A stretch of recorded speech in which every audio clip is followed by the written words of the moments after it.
من هو المسلم؟ المسلم هو من سلم الناس من لسانه ويده. ومن أغرب القصص التي مرت علينا هي قصة ذلك الشاعر الذي كان يعيش في قرية يؤذي أهلها بشعره فمات وما زال أذاه عليهم موجودا. كيف آذاهم وهو ميت؟ أمر ابنه أن يحضر حجرا فنقش على الحجر بيتين من الشعر. عندما مات هذا الرجل جاء ابنه ووضع الحجر أمام قبره، فأصبح كل من يأتي إلى هذا القبر يتشاءم ويسب ويذهب.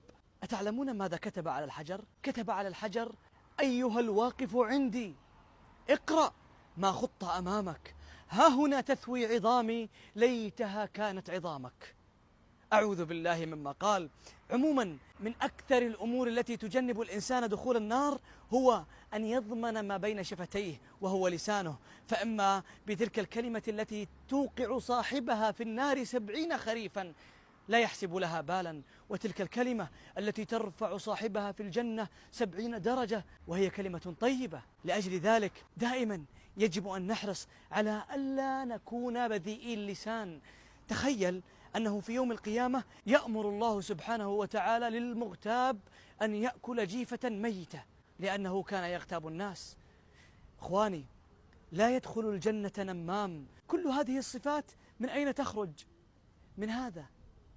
فهل تضمن هذا وتضمن لك الجنة؟ إخواني وأخواتي، أي مجلس فيه غيبة وأي مجلس فيه نميمة عليك أن تخشى منه، عليك أن تحذر منه.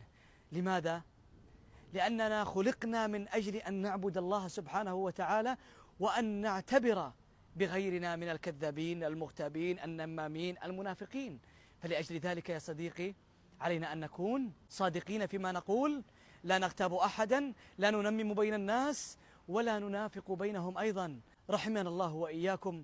أسأل الله سبحانه وتعالى أن نكون ممن يقول القول ويفعله. أراكم على خير. أنا مهند الفيصل، في أمان الله.